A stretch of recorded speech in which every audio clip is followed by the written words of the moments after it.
Mga kapatid. Hallelujah. The pavilion is a word that means pag pinindot mo, tingin nga, nandiyan ba? Psalm 27 verse 5. It's a kahit minutes sabi, pindutin mo yung pavilion.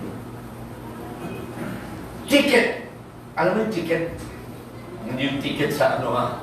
Yung ticket ay yung isang term ginamit sa ano yung makakapal na mga nasa ilagay yung napakakapal na mga halaman, mga bushes na doon nagtatago karamihan. Di ba? Pag hinahabol ka ng kaaway, sila David, doon sila tatago. Amen? Ticket, mga kapatid. Yung isang dako na parang mahirap talaga kalusubin. Alala niyo yung legend ni Robin Hood? Bakit si Robin Hood ay nandun lagi sa ilang? Kasi nandyan siya sa ticket. Pag ninulusot siya, tago lang sila doon, akit sila ng puno ko isang dako na sobrang kapal ng mga halaman, sobrang kapal ng mga na hindi kaya lusubin ng kaaway. Dahil ikaw naman ay protektado ka dyan. So it's like a city of refuge kung saan pwede kang magtago. I mean, that's a pavilion. A lair. Ano ibig sabihin ng lair? A lair means isang dako kung saan ka pwede mag-rest, magpahinga, mga kapatid, sa kaaway. A place of relief. Kung saan ka pwede magtago, it's a hiding place. Kaya awit tayo ng awit, you are my hiding place. Pag ang kaaway dumating na, at kung ano-anong pagsubok, pagtukso, kung ano-anong ginagawa sa iyo, in this time of trouble, itatago daw tayo ng Panginoon sa kanyang pavilion. Mga kapatid, it's a covert. Ano ibig sabihin ng covert? Mga kapatid, ay isang dako na hindi hayagan na bukas. Not openly revealed. Parang nakatabing, nakacamouflage. Hindi mo makita yan. Mga kapatid, you're veiled. Mga kapatid, Jesus Christ, nung nandito siya 2,000 years ago, He was veiled in a flesh, kaya matao hindi siya makita. Amen? Di ang tao, even yung kanyang mga mismong lahi na the Jews, hindi makita na this was the temple of God. This was God veiled in a flesh. Mga kapatid, hindi nila makita. And in this last day, this little bride is now the temple. We are the veil of God, mga kapatid. Ang Diyos ang nakatabing dito, mga kapatid, hindi openly revealed sa mga tao unless talaga predestinado ka. If you're a predestinated child of God, then the mystery of God will be revealed to you. Amen? Kasi itong hiwaga na ito yung magbibigay sa atin ng patnubay at pag-iingat. Amen? Message is our place of refuge. Itong mensahe na ito. Amen? This message, mga kapatid, is our, pag sabi the book, a book is a shelter. Alam niyo ba yan? It's a temporary shelter. Kasi alam mo ito, sitwasyon natin ngayon. This is not itong dako na ito. We are pilgrims. We're traveling on. Sabi ng awit, my heavenly home. We're traveling on. Kaya temporary lang. Even when we go up to the marriage supper, it's still not our permanent estate. Kasi bakit? Ilang taon lang tayo doon sa marriage supper? 3.5 years na. That's our pavilion. That's our shelter. Habang ang mundo na ito is going through 3.5 years din ng tribulation, this bride will be enjoying 3.5 years in glory. Sabayan. That is our pavilion, mga kapatid. Praise God. Hallelujah. Amen? Pero habang hindi tayo umabot dyan, pag meron tayo ngayon ng mga trouble, we are going through troubles, mga kapatid. Praise God. Hallelujah. Pagsubok, kasi ang kaaway ay talaga hindi ka lulubayan, mga kapatid. Praise be the name of God. Hallelujah. We still have a pavilion. This message is our pavilion. This message is our shelter. Mga kapatid, praise God. Sabi dito sa isang message niyang prophet, mga kapatid, nung hinihimay niya yung 7 compound name of Jehovah, meron ganun na title, The 7 Compound Names of Jehovah. Nabasa niyo na ba yan? Tinuro ko na rito ninyo, mga kapatid. Pakihanap mo nga, now the Lord is our refuge. Now, the Lord is our, is, wala ng I, is our, yan, okay na. 7 compound names of Jehovah, ganun ang title. The Lord is our refuge and strength. A very present help in what? Time of trouble. Psalms 27, panahon na tayo ay dumadanas ng pagsubok at trouble, parang tinakluban ka na ng langit at lupa. Parang ang dilim ng lahat. Then the Lord is our refuge and strength, a very present help in the time of trouble. Ang redemptive name niya ay ano? Shammah. The Lord is present. Siyang kaaway, gusto ka isipin na wala ka ng kasama. Iniwanan ka na ng lahat. But the Lord is always present. The ever-living presence of Jehovah ay lagi nandyan. I will never leave you. I will never forsake you. That is Jehovah Shammah. The Lord is Jehovah Jireh, is the Lord will provide. Jehovah the provider, ay ano? Jehovah the provider is present. Lagi magkasama yan, Jireh and Shammah. Amen? Kaya siya nagpo-provide dahil kasi siya ay nandyan lagi. You get what I mean? If He is the Lord's provided sacrifice, then He's got to be the Lord God present in the time of help. Pag kailangan natin ng tulong. See what I mean? Amen? Siya ay narito sa ngayong umaga. Kung ano man ang mga burden, kabigatan, pangailangan natin, He is Jehovah Shammah. He is Jehovah Jireh in the time of trouble. Amen? Praise be the name of God. Kaya nga sabi ng Psalms 27, in the time of trouble, He will hide me in His pavilion. Siya yung makaaliw sa atin. Siya yung magko-comfort sa atin, mga kapatid. Praise be the name of God. Hallelujah. Praise God. Naalala nyo, sa time ng prophet natin, naalala nyo yung kwento niya na minsan nagtitipid siya. I think this was in New York. Tapos, sinabay niya yung kanyang honeymoon sa kanyang hunting trip. Tapos, sabi niya sa mag-ina niya,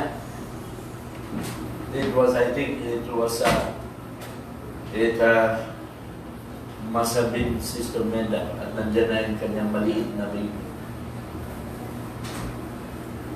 Sabi niya, dito lang kayo kung mag-hunting para may pagkain tayo. Sabi niya, sobra siya kumpiyansa sa sarili niya.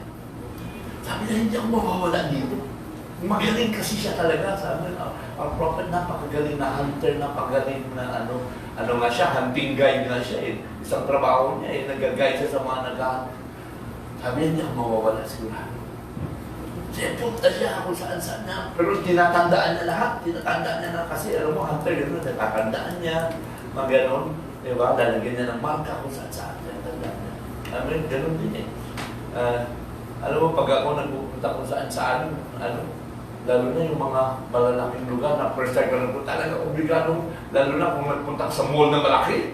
Hindi mo alam ko, tinatandaan ko ano pang parking slot ko, tapos kung papasok ko sa ako, kailangan ganun yan, maliligo ka. Ganun ang prophet. Mga kapatid, parang hindi siya maligo. Pero sobrang siya kumpiyansa sa sarili, hindi ako talaga mawala. Imposible, sabi niya. Parang sobra siya. Mayabang ba ang dating? Hanggang talaga pinahintulot ng Diyos na dumidilim na. Tapos hindi na niya alam kung saan siya. Tapos paikot-ikot na lang siya. Ang tinatawag niya, sabi niya, the death walk. Yung pag-ikot na naman niya, akala niya gano'n mamaya, bumalik na naman siya doon sa paikot-ikot lang siya. Tapos nakalaga siya doon. Sa kanyang asawa, anak na first time na nandyan sa ganyan. Ano kaya mangyari sa kanya pag hindi siya makabalik? Alam mo, hanggang siya dumating sa time na talaga, sa kanya inamin, Lord, I am lost. Hindi ko na alam sa Diyos na pumunta. I am lost, Lord. Tulungan mo. Sa kanya, sabi niya dito, meron siyang narinig na tinig.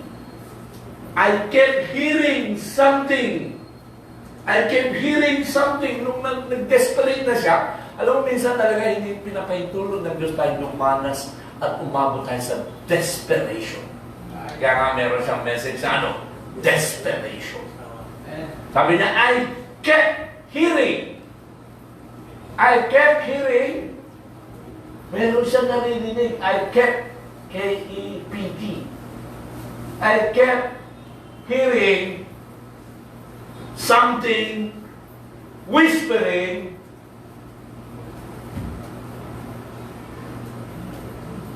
Yan. Ito, akin mo konti. Ito mo, kinikwento niya. Sabi niya, habang naglalakad siya, tinitignan niya itong mga tanda, north-east, sabi niya, hindi na niya alam kung asin yung north at east at west at south, naliligaw na siya. Tapos, di ba, nagkikwento ko sa inyo, yung hunting guide, paano mo malaman ano ang north side, ano yung south side? Sabi niya yung north side, kumuha ka ng puno, malaki, tapos nakapin. Tapos umikot-ikot ka. Tapos kung nandyan yung yung side na maraming mga moss, di ba moss? Di ba? Eh kaso hindi niya makapa. Lahat ng side ay flat. Hindi na alam alin ang north, alin ang side. South, mga kapatid. See? Nandiyan kasi yung snow. Nandiyan na sa tree. Hindi na makapa. Talaga pinahintulong ng Diyos. Naligaw siya. Tapos habang lumalakad siya, ano bang pwede kong gawin? Sige nga, baba mo nga. And now, sabi niya, habang this way, this way, hanggang, sabi niya, I was walking in a circle. Sabi niya. Tapos, sinasabi niya sa labi niya, pero ang puso nagsabi niya, hindi. Sa labi niya sabi, hindi ako mawala. Yung puso niya, sabi niya, nawawala na siya. Then may nagbubulong sa kanya, The Lord is our refuge and strength, a very present help. In what? Time of trouble. Nagiging na siya, frantic na. Frantic yung sabihin, natataranta na siya. Habang lumalakad siya, ayan na naman, nagbubulong. The Lord is our refuge and help, a very present help in the time. Patuloy lang siya naglalakad. Hanggang napakalakas na. Lakad pa rin siya ng lakad, bitbit niya yung baril niya. At sobrang siya ng pagod. The Lord is our refuge. That was Jehovah Shammah. Kinakausap siya, pero lakad pa rin siya. Isip lang siya, I thought, doon lang niya inamin, I am lost. I have no compass, I have nothing. Pero sabi niya, I still have you, Lord. Amen. Hallelujah. Hallelujah. Tapos sabi niya, sandali, parang nasisira na ba ako? I'm getting out of my head, you're going to get frantic, you're thinking about your wife, dying tonight, that baby, sabi niya. Sabi niya, hindi na ako karapat-dapat. Then, I begin, doon niya inamin, I begin to say, the Lord is our strength, very present help. In time of trouble. Hanggang iniwan niya, lumuhod siya, umiyak siya, niluhuran niya, umiyak siya sa Panginoon. See? At inamin niya, Lord God, I am. Alam mo, hanggang hindi ka umamin. Hayaan ka ng Panginoon eh. Diba? Tingnan natin, sabi niya, sige, tingnan mo kung magaling ka, sige. Diba? Kung parang napagaling ka, driver ka, napagaling, sige, hayaan ng Panginoon, ikaw mag-drive. Pero kung hindi mo na alam, saan ka pupunta, hayaan mo Panginoon mag-drive, maging pasahero. He will drive us to glory. He will lead us to glory. Amen. He is a very present help in every time of trouble. Pahintulot ng Diyos talaga na tayo ay dadanas ng ganyan, mga kapatid. Praise God. Hallelujah. Amen. Praise God. Aminin lang natin sa ating Panginoon. Praise God. Glory. Let's go down to 57. Okay. Yan. The natural thing. Kung ikaw ay nagkasakit, like the natural thing I would have done, natural thing ay ano? Sabi niya. I would have done, punta siya sa kuweba, build a fire. Yun ang talaga, alam mo, yung sa sitwasyon niya, na nawawala siya, yung nagagawin niya, hanggang mawala yung storm. The natural thing, pag ikaw may sakit, ay ano ka pupunta? Go to the doctor and see what she can do for you. Sige, call down. Pero sa time niya, sitwasyon niya, hindi siya pwede pumunta sa kuweba niya. Kasi bakit? May emergency. Andiyan yung asawa, anak niya, naghihintay. At ikaw, hindi naman pwede pumunta sa doktor. Kasi ano, ang doktor, ginawa na niya lahat ang pwede niya gawin. At sabi ng doktor, mamatay ka na rin. Ano gagawin? See, there's nothing to be done for you. There's an emergency on. Then, what is he? It's Jehovah Jireh. It's Jehovah Shammah. The Lord will provide the sacrifice. God is in our presence. He's the one. In the need of help. In the need of help, nandyan ba, Panginoon? He's always there. He's our refuge. He's our strength. A very present help. Kung saan-saan ka, naliligaw ka na, this way, that way, hindi mo na alam. Mga kapatid, to help in time of trouble, we might make it like, the Lord is our refuge and strength, always present to help in the time of trouble. And there He was. Kaya lagi lang tayo, manampalataya na, masasakay niya. Kasi even here, in this junction of time, mga kapatid, kung saan nandito tayo, and the time is short, alam natin, the devil knows his time is short, alam din natin, counting na lang yung panahon. Amen? Ang prophet ay nag-preach ng message ng rapture. Kinuha na niya dito sa Psalm 27 na time of trouble. Sabi niya, He will hide us in His pavilion, mga kapatid. Praise God. Glory. Hallelujah. Praise be the name of God. Amen? Glory. Hallelujah. Nandito ang presensya ng Panginoon sa ating kaligtaan. When the squeeze come down, mga kapatid, tandaan natin, I will never leave you. I will never forsake you, mga kapatid. Praise God. Yan ang pangako ng ating Panginoon. Amen? Praise God. Hallelujah. Amen? Naalala niyo yung dinadanas ni Prophetang Job in his time of trouble. Diba? Praise God. Lahat ng tao, iniwanan na rin siya. Lahat ng tao, ina-accuse na siya. Ikaw ay, siguro may kasalanan ka. Job na hindi mo kino-confess, kaya ganun. Sinumpa ka na ng Diyos. Pero si Job sumuko. Job ay nanampalataya pa rin. Hanggang sa dulo, nakita niya. Lightning and thunderings, nakita niya ang Panginoon. And at the end of the tunnel, at the end, nakita niya yung liwanag ng Panginoon. At ang inspiration niya, sabi niya, ubusin man ng mga uod yung aking katawan. And yet, alam niya, there is a resurrection. Sabi niya, in my flesh, I will behold my Redeemer. Kita ko. Kaya wala talagang magawa ang kaaway. He's just a bluff. Siya ay nananakot lang sa atin. He's really powerless. Amen? This bride, kung alam lang natin ang position natin, alam natin kung ano ang pinangako ng Diyos sa atin, mga kapatid, praise God, hallelujah, glory, ay alam natin na we are invincible. We are overcomers. Praise God. Naalala niyo yung babae na balo na may sa time ni sino ba ito? Elijah. na isang takal na lang ng arena at saka isang baso na lang na langis. Yun na lang natitira. Isasahin na lang niya, iluluto na lang niya. Alam mo na, kinabukasan wala na, mamamatay na siya.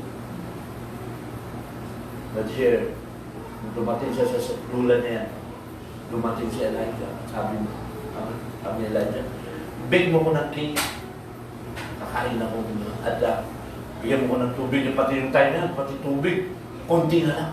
Sabi na lang. Pagbayad itong babae, na inuna niya yung lingkod ng Diyos. Sabi niya, pag binasa ng Bible, kumuha na siya ng 2 kahoy para magsindi, para magluto. At sabi ng mensahe, yung 2 kahoy, isa kay cross. At doon sa, alam mo, yung mga nagsisindi ng ng apoy, it's always, pag kinikikis mo, lagi yung gitna eh. Sabi ng prophet, doon sa gitna na yan, which is the cross, ay doon lumabas ang liwanag. Amen? Which is a cross where Jesus Christ was crucified. Doon lumabas ang liwanag. Amen? Doon lumabas. In the time of trouble, lalabas ang liwanag. Amen? Amen. At dahil inuna niya ang Panginoon, kapatid, the time of trouble, hallelujah, sabi ni Elijah, huwag kang mag-alala kasi hindi mauubos. Amen? Hindi mauubos yung lagayan mo ng arena. Hindi mauubos din ang lagayan ng ng langis, mga kapatid. Praise God. Okay? Praise God. Hallelujah. I'm going to read to you this, and then I will be leaving. Reaction to an action. Praise be the name of God. Hallelujah. Sabi rito. Hallelujah. Sabi rito, 2 sticks, 2 kahoy. What is the 2 sticks? 2 sticks? What is? Ayan na. Ano daw yun? It's the cross. Mga hunter, mga woodsmen, para makasindi. The light is in the middle, the 2 logs. Lay the cross and light it all through the night. And right in the center of the cross, is where the sacrifice of God hung. Itong babae, pumunta sa yard, pick up the 2 sticks, she look up, ang init ng hangin, ang mga damo, yung oak tree, wala, lahat. Kasi alam mo to, ito yung time ng famine, tag-init. Wala namang kain. Nandiyan na lang 2 stick. Pick them up. What is it? Ano daw yun? Self-sacrifice. You mix the Word with the Spirit, or the Spirit with the Word. Then, ready, handa ka na, to sacrifice yourself at the cross. Amen? May awit tayo, at the cross, at the cross. See? Sabi natin, follow me and carry your cross. Ready. And then, ready to say, para si Pablo, whether I live or die, Lord, ginawa ko na lahat. Everything I know how to do. Amen? And I'm coming at the peak of mercy. Sacrifice my own believing. Hindi na ako mag-isip ng aking sarili. Not my reasoning anymore. Cast out reasoning. Manampalataya lang tayo because He is your meal and oil. Ano yun? Your spirit, your word, your truth. Throwing myself as a sacrifice at the cross. Amen? See? She pick up the 2 sticks, go on in for the sacrifice. Alam mo, laki ng sakripisyo. Pero mo, yung natitira niya, ibibigay pa niya noon. When all this is completed, God is a very present help. In time of trouble. Sabi ni Isaiah, they that wait upon the Lord will renew your strength. Medyo pagod ka na. Pagod na tayo sa pakikipagbaka sa mundo na ito. Pagod na ka na sa kalalakad kung saan dito, saan doon. Amen? Praise God. Nakakapagod din. Lahat ng mga kipagbakan dito sa mundo. Lahat ng mga pangailangan natin. Amen? Praise God. No, Sister Judy, alam niyo yun. Ilang araw na sila naglalakad. Sister Lucy, sinasamahan sa mga nilalakad kung saan-saan. Praise God. See? You shall run and not be weary. Tayo mga mga. You shall walk. Turuan tayo ng Panginoon. Teach me, Lord, how to wait. Amen? Karoon tayo ng patience, mga kapatid. In the time of trouble, hindi tayo mababayaan ng ating Panginoon. Amen? Let's all stand. I have to leave. Pray for me. I'll be back. This afternoon is our communion and worship. Get yourselves ready, mga kapatid. Ating awaitin yung awit na sabi, they that wait upon the Lord shall renew their strength. Anong number yan? It's 10 yan. It's 10 yan. Number? Ah? They that wait upon... Anong title yun? Number 10 ba yun? Teach me, Lord. Anong title yan? Teach me, Lord. Turuan ako